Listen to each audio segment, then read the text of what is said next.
Hi, my name is Lola and I'm from Atlanta. Please like and subscribe. When I was a kid, my parents and I had adventures all the time. We played hide and seek, we fought monsters in our backyard, and I even saved Mom from a mean old pirate who tried to steal the last piece of pie. My life was fantastic, but when I turned 3, Mom gave birth to an evil witch named Genevieve. From the moment Jen was born, she used her beady blue eyes to cast a spell on my parents and turn them into her evil minions. Genevieve, we love you more than anything in the world. Here you go, honey. Hey, I was playing with that. Jen started walking at 9 months old. At 2, she could write her own name. And at 3, she could do the alphabet without making any mistakes. When Jen was अगर आप भी इस नाम से प्यार करते हो तो कमेंट में I love मोहम्मद लिखें। 7, she won her first national spelling bee. She got a huge cash prize, and the reporter came over to interview her for the cover story of a magazine. I'd like to thank my parents. I couldn't have done this without them. We're so lucky to have a genius daughter. She's our pride and joy. My parents kept gushing about Jen for hours as I sat in the corner. When the reporter finally said it was time for pictures, I joined my family for a photo. But Jen insisted that I stay out of it. My parents tried reasoning with her, but she was beyond reason. It's my moment, and she'll ruin my image with her stupidity vibe. Like, my brain sees pictures with this special lens, and I'll be able to feel her dumbness every time I look at the pictures. I can't explain how my brain works, just make her go. So Mom gave me some money for ice cream and told me to wait outside while the photo shoot happened. A couple of months later, I came home from school and found Jen sitting on my bed, and all my stuff was gone. Mom and Dad said I could switch. This room's bigger and has more space for my trophies. But this is my room! Mom, Dad, make Jen give me my room back! Lola, stop being ridiculous. You don't need a room this size. You don't have any trophies. Jeannie, do you need anything? Should I put up some more shelves? A new bookcase? I was so mad, I threw myself on the ground and started screaming. This sucks. I'm leaving, and I'm never coming back. I'll show you. I'll get a new family that will appreciate me. I stormed out of the house. I got to the driveway and realized I had nowhere to go. So I decided to hide out in my treehouse. But then something crazy happened. My stomach started rumbling, and I searched through my pockets to find a candy bar. Then out of nowhere, this girl appeared and snatched it out of my hand. Hey, that's mine. This is my treehouse. Get out. I don't see your name on it. It's written right there. Oh. Then the strange girl wrote the word Madison on the wall.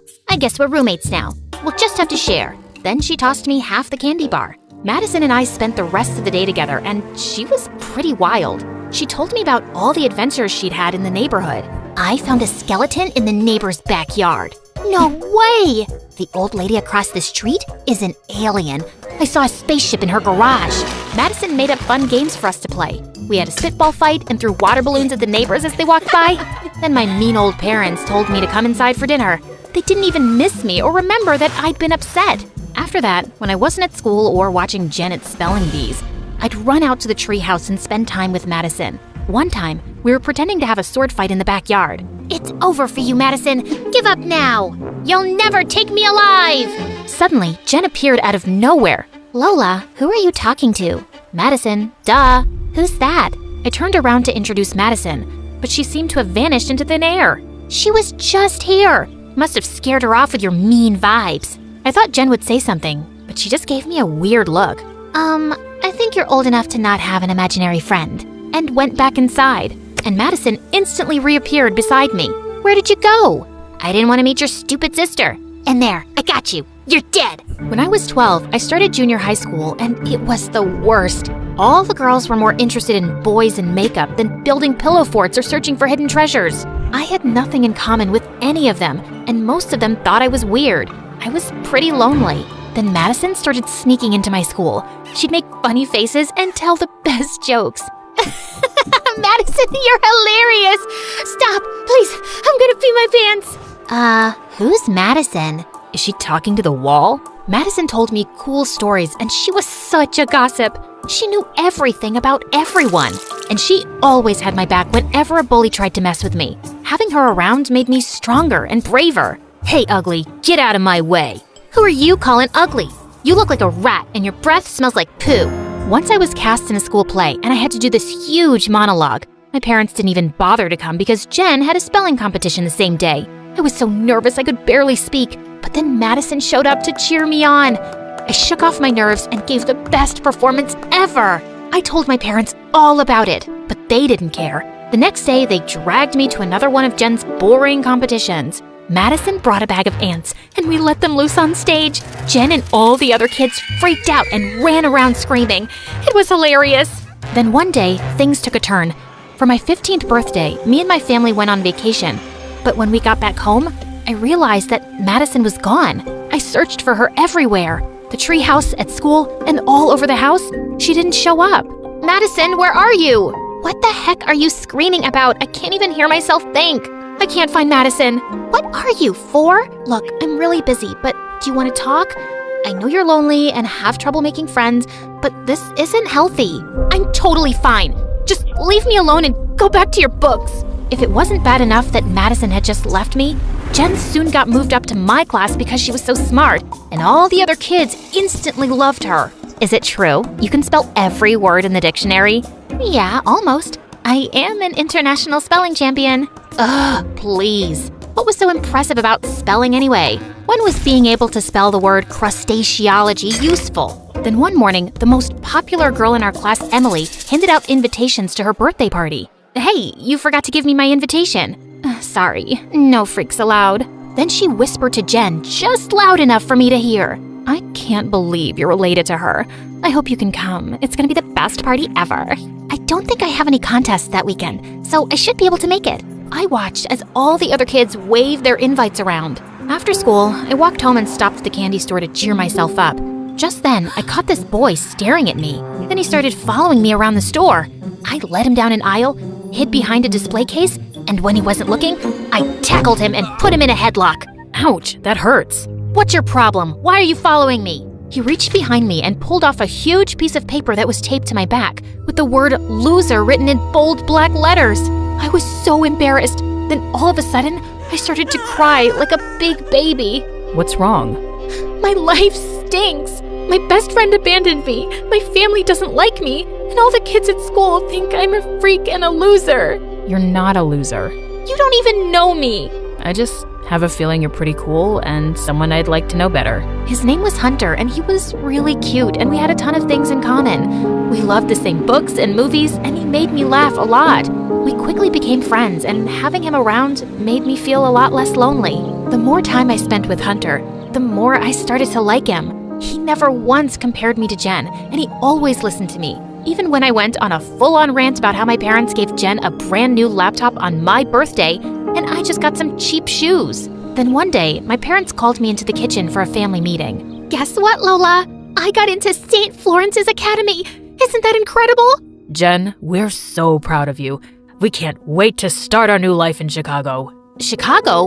What? No way! I'm not moving there. I'm not leaving Hunter. Lola, don't be selfish. You'll find plenty of new friends in Chicago. I don't need to make new friends. I already have a friend here.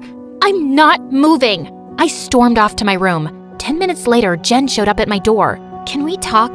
Why? Have you found more ways to ruin my life? That's not fair. You want to talk about fair? Ever since you were born, you've taken everything away from me. My parents, my toys, my room, and now my only real friend. I know I wasn't very nice to you when we were kids, but I've tried reaching out to you after that to talk or help you out with your issues, but you just shut me out. Issues? My only issue is you. I'm sorry you feel that way. Yeah, right. Emily's throwing me a going-away party tomorrow night. Come if you want, or just sit in your room being bitter. It's up to you. Jen put the invitation on my bed and left. I was pissed at her, but I'd never been invited to a party before. My heart ached at the thought of leaving Hunter behind and never seeing him again. Hunter was more than my best friend. I felt I was in love with him. I invited Hunter to the party, and he agreed to go. The party was at Emily's mansion, and it was so much fun. The food was great, the music was spectacular, and the best thing of all was that Hunter was there with me. Then a slow song played. It was the perfect moment to tell Hunter how I felt. You want to dance? Sure. Dancing with Hunter was so romantic. He held me tight, and his cologne smelled so good. I looked up into his eyes. I like you. I like you too. You want to kiss me? I really do. We had the most magical kiss. But then something strange happened. I opened my eyes to find everyone staring and laughing and pointing at me, and Hunter was gone. Hunter? Lola, what's wrong? Where's Hunter? He was right there. I started to panic. Where could he have gone? Hey, look at the freak making out with her invisible boyfriend. Emily pointed at a huge screen on the wall. A video of me dancing alone and kissing the air played on a loop. I wished I could curl up into a tiny little ball and roll away. I ran out of there in tears and went straight to my treehouse. Minutes later, I heard a knock, and Jen walked in. Lola, please talk to me. Tell me what's going on with you. I thought Hunter was a real boy I was in love with. How stupid is that? I'm a freak and a loser like everyone says. No, you're not.